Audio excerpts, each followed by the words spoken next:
declare the military and security activities of the group illegal, which is a really, really significant change here in Lebanon in terms of the political and military landscape. Now, Hezbollah has responded to that by saying, that it's unacceptable not to respond to what they've described as continued aggressions and assassinations by Israel, and that, they should be able to respond by any means necessary. And we have seen that just in the last 24 hours. The group has announced or claimed at least 13 attacks on Israel, whether that's through rocket fire, targeting Israeli military bases in the north and even down as far as central Israel, or indeed targeting Israeli tanks which are operating just across the border. And so this announcement of this expanded ground operation from Israel comes in the context of that. So earlier this morning, they reached into several villages in southern Lebanon. We've had that confirmed by UNIFIL, which is the UN monitoring troop deployment that has been deployed here for a very long time now. They said that the Israeli forces they actually entered Lebanese territory or further parts of Lebanese territory and then retreated back behind the blue line this morning. So what we're waiting to see is whether there's more. Okay, Heidi, keep us updated. We appreciate it. Iran has launched another wave of strikes against Israel. Missiles hit the central region, northern Galilee, and the Tel Aviv area. One Israeli was injured by shrapnel. At least 11 people have been killed across Israel since the conflict began. Let's go now to Nida Ibrahim, who's joining us from Ramallah in the occupied West Bank. Nida, give us the latest on what's happening where you are. Well, before we talk about these strikes, let me just point out to the latest remarks by the Israeli army spokesperson who's saying that Israel has launched major operations across Iran. We'll get to know more about that in the next few minutes or hours. But for now, we can talk about these Iranian missiles that were triggering alarms in Israel, mainly in the north, but also in central Israel as well. Some of these rockets have come in also from Lebanon, from Hezbollah, according to the Israeli forces, who say that they fell in open areas. Now, when it comes to these Iranian missiles, and we are here in Ramallah, and often when the alarms are triggered in central Israel, we can hear the loud noise, the bangs, very, very loudly here. And it's hard for us to tell because of the very little information that's being allowed to be given to the public by the Israeli authorities. It's very hard to assess whether the loud noise that we hear is from a missile or it's from intercepting missiles that usually are launched to defuse these missiles that are coming, or rockets that are coming from either Iran or Lebanon. But we know from Palestinians in the occupied West Bank that shrapnel fell in a Palestinian city in the north of the occupied West Bank. And according to the Israeli ambulance service, they say that only one woman was hit and she is suffering light or minor injuries. But in general, there's a lot of skepticism about this information. There's a feeling amongst many people that Israel keeps this information hidden on purpose so it would not show the amount of damage that's being incurred on its citizens. But sometimes when it's a massive attack, we get to know hours later about the impact that it has caused. And now, for now, we are just waiting to see if we'll get any more information on casualties. All right, Nida, thank you. And as Nida was saying, the Israeli military says it has begun a broad wave of strikes in Iran. We will keep an eye on that for you and bring you the latest information when we have it. There have also been attacks today in Qatar, the United Arab Emirates, and in Kuwait. Earlier, the UAE air defenses intercepted a drone, and the debris sparked a fire at the Fujairah port. Hitting energy infrastructure has been a key element in Iran's war strategy so far. In response, Qatar's Ministry of Foreign Affairs spokesperson Majid Al-Ansari has posted on social media saying, Qatar has not been part of the campaign targeting Iran. We are exercising our right in self-defense and deterring Iranian attacks against our country. We urge media outlets to use credible Qatari sources when reporting on Qatar. Axel Zaimovich joins us now live. He is in the Qatari capital, Doha. Axel, there was a strike today at the Al Udeid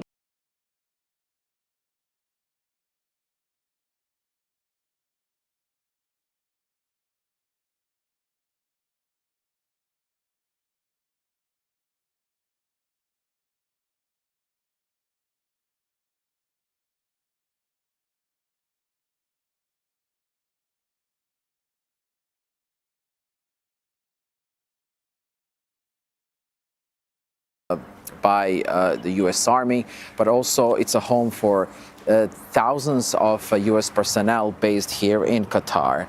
So what we understand from the statement from the Defense Ministry, they say that there were no casualties in those attacks, but also there's no assessment of the damage. And they also go to say that they're going to be monitoring the whole situation, and they have full capacity and capabilities of securing its premises, but also the entire country from any potential attacks coming from Iran. And Axel, it's not just military installations that have been targeted in these strikes. We've seen civilian infrastructure like airports, but also now today an attack on the consulate in Dubai. That's right. We also have a confirmation regarding that. Dubai international media, they confirmed the incident took place, and they call it incident related to a drone attack in a few hours ago. But we understand a fire broke out near the premises of U.S. consulate in Dubai. Emergency teams responded immediately. Fire was contained immediately, and there were no casualties. But we also heard from the U.S. State Secretary Marco Rubio, who said that the attack actually targeted a parking lot very close to the compound, and there were no casualties. And regarding the Americans, they were all accounted for. There's nobody missing, and they are monitoring the situation for any further potential threats. Axel Zaimovich, thank you. Well, as Axel was just telling us, the conflict has expanded and put pressure on Iran's neighbors. At the heart of the campaign in the region is cutting off the flow of oil and liquefied natural gas passing through the Strait of Hormuz.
For terrorist proxies.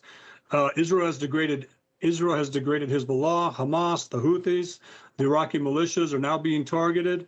So these things are happening. These are successful things, but I don't think we're going to see 100,000 Americans deployed to Iran, boots on the ground.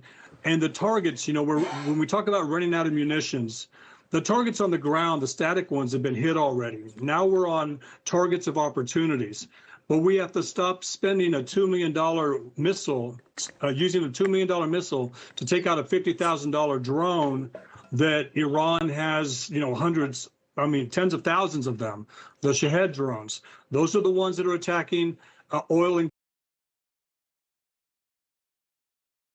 وضبطت الأجهزة الأمنية بحوزة المتهمين الذين أقروا بارتباطهم بطهران إحداثيات لمواقع حساسة وأجهزة تقنية متطورة، فيما دعا جهاز أمن الدولة المواطنين والمقيمين إلى اليقظة والإبلاغ عن أي أنشطة مشبوهة. إذا نحن نتابع وإياكم، أطلعناكم على بعض الأخبار المهمة أيضا من دول أخرى، وفي هذه الحالة قطر والبيانات الصادرة عنها، ولكن تشاهدون على الشاشة استهداف مواقع إطلاق الصواريخ، منظومات الدفاع والبنى التحتية، بنى تحتية إضافية مختلفة في داخل إيران وفقا لما يعلنه الجيش الإسرائيلي. إذن يعلن الجيش الإسرائيلي الآن أنه بدأ موجة هجمات واسعة النطاق على أهداف داخل إيران بعدما أطلقت الأخيرة 3 رشقات صاروخية باتجاه إسرائيل في الساعات الأخيرة. يقول الجيش أن ضرباته الأخيرة تستهدف مواقع إطلاق الصواريخ ومنظومات الدفاع وبنى تحتية إضافية. إذن وهذه الفيديوهات على الشاشة نبديها بينما نذيع أخبارا متفرقة أو أخبارا على U.S. bases. The impact of the American-Israeli strikes on the Islamic Republic is felt across the region. What does this mean for Gulf states' relations with Iran and with the U.S.? This is Inside Story.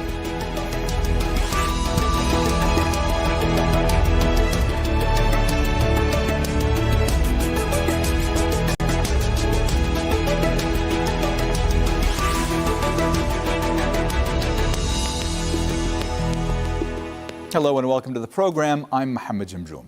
In the days since the U.S. and Israel began a joint military operation against Iran, the Islamic Republic has launched missiles and drones at Gulf Arab nations. Countries hosting U.S. bases have been in the line of fire, but civilian infrastructure has been hit too.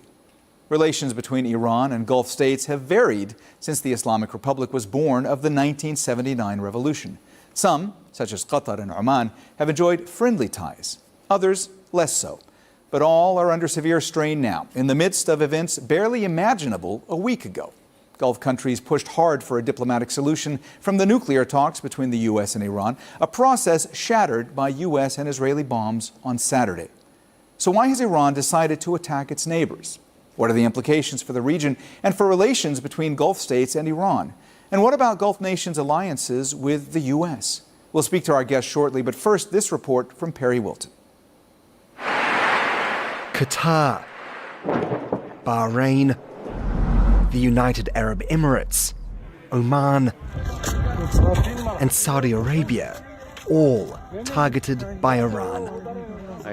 In an address to the United Nations, the Gulf Cooperation Council condemned the strikes.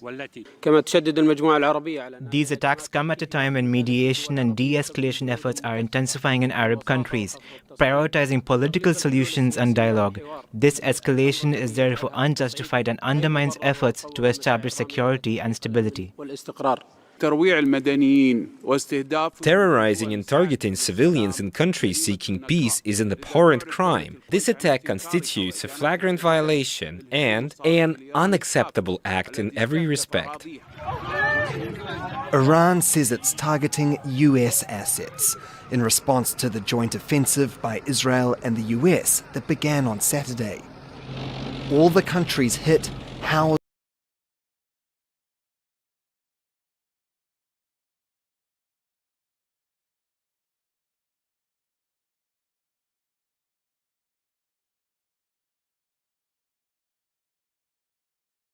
the UAE were also struck. Millions of foreign workers live in the Gulf, and the countries have long been considered safe havens in the Middle East, not least due to the US military presence.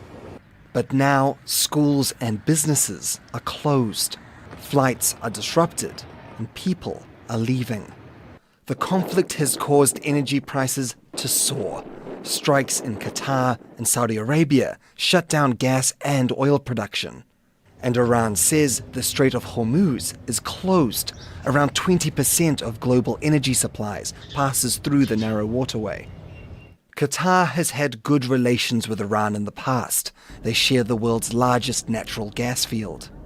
In a post on social media, former Prime Minister Sheikh Hamad bin Jassim bin Jabbar Al Thani said Qatar must not be dragged into a direct confrontation with Iran because it will deplete both countries' resources and give what he called many forces an opportunity to control us under the pretext of helping us.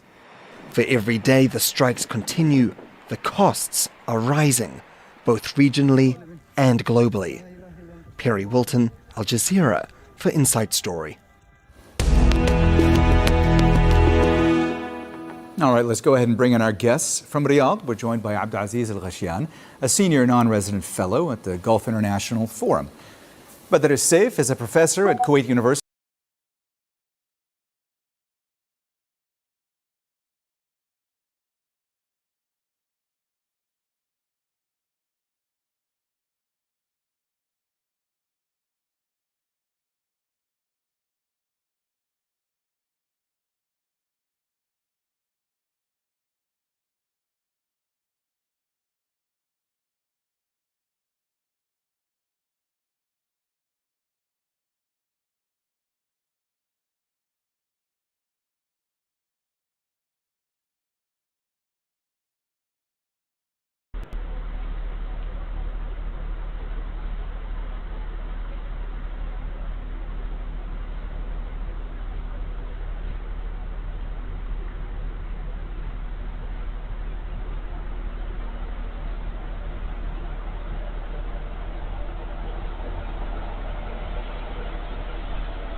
Saludos mi gente, buenas tardes, buenas noches, buenos días, depende del horario que me estén viendo. Bueno, estamos haciendo un recorrido por acá, un recorrido de lo que está sucediendo en Medio Oriente con estos ataques de Israel y Estados Unidos en contra de Irán. Bueno, Irán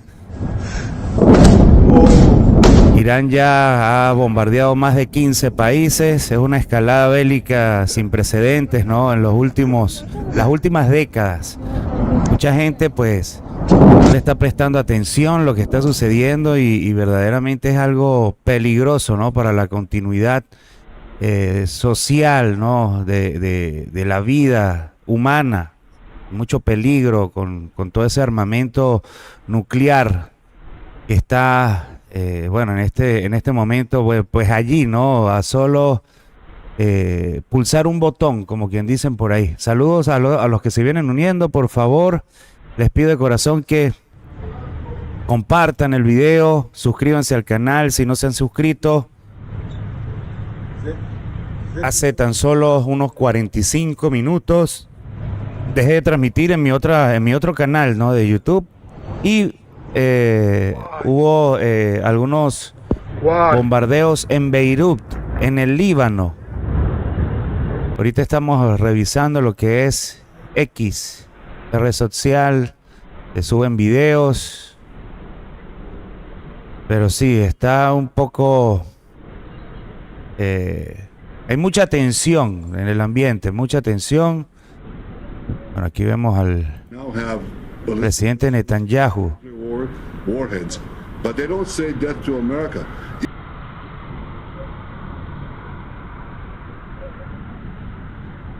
Bueno, el día de ayer, como ustedes vieron en las noticias, fueron derribados 3 aviones caza F-15 estadounidenses en Kuwait por fuego amigo. Una confusión allí sin precedentes, ¿no? Porque los sistemas de conocer, ¿no? Estos sistemas son automatizados.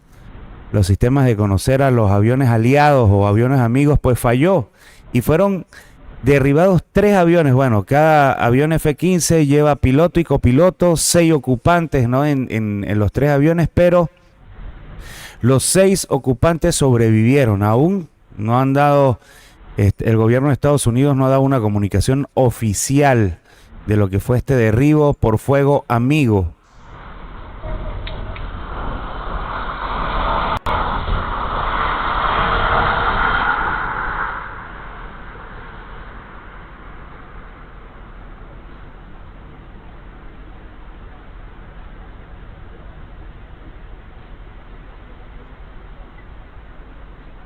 Vamos a pasar a lo que es el monitor mundial.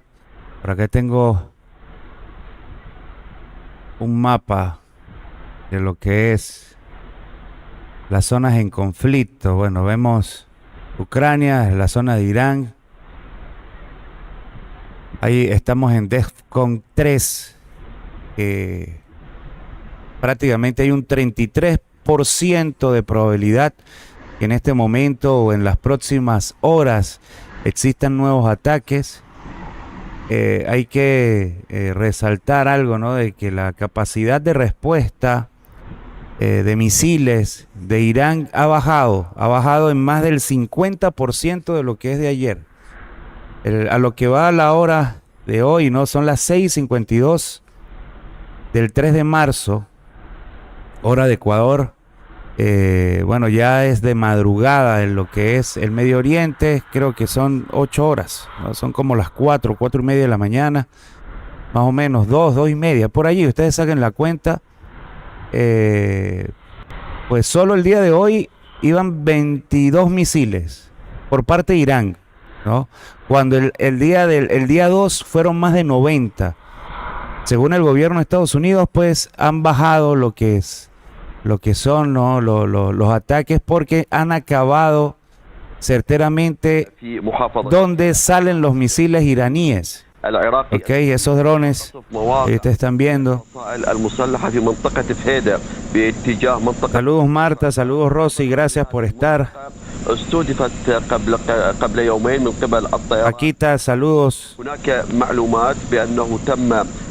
استهداف مواقع للفصائل المسلحة المتواجدة في مدينة القائم بالقرب من الحدود أو على الحدود العراقية السورية. هنا في العاصمة العراقية بغداد أعلنت العمليات المشتركة بأنه تم إسقاط طائرة درون بالقرب من محيط مطار بغداد بدون أي أضرار، لكن هناك ضغط كبير من قبل إيران والفصائل المسلحة على أربيل. واليوم أيضا حدثت تطورات جديدة، لأنه أول مرة يتم استهداف السليمانية أيضا في إقليم كردستان. كان هناك سقوط لطائرة مسيرة استهدفت مقر الأمم المتحدة السابق، لكن أربيل تقريبا على كل ساعة أو ساعتين تحدث انفجارات ناجمة عن هجمات بطائرات مسيرة وصواريخ. والجديد، هذه نقطة مهمة، لأنه يتم استهداف مقار المعارضة الكردية الإيرانية في بعض المواقع في أربيل. صحيح، وقد أشرنا إلى ذلك في سلسلة الأخبار العاجلة قبل قليل، وهي نقطة مهمة جدا. طبعا نشاهد في جانب من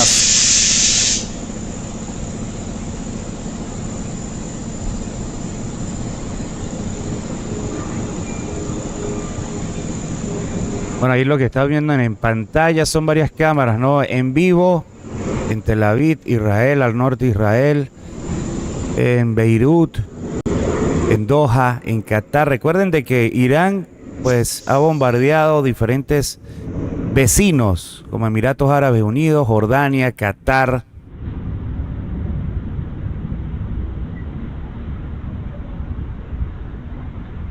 Vemos allí también lo que es el sonido, ¿no? Ambiente de la cámara.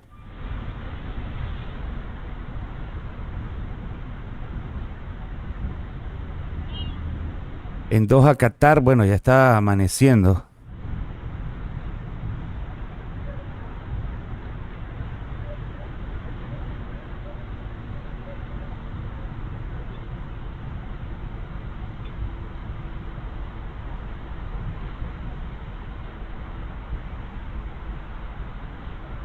Estamos pasando a Associated Press. Ellos tienen una cámara en vivo en lo que es Beirut, en el Líbano.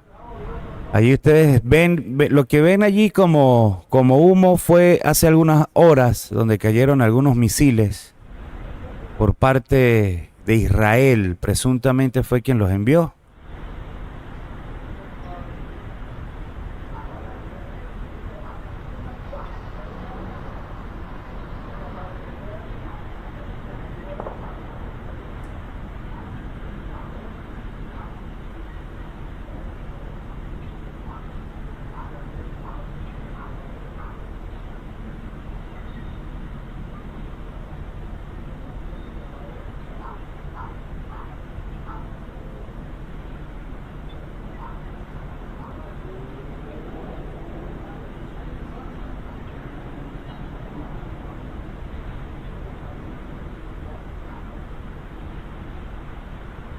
Bueno, sí, Rosy, son muchas personas inocentes también que están pues en el medio de este conflicto. Más que un conflicto político, geopolítico, también es un conflicto por combustible.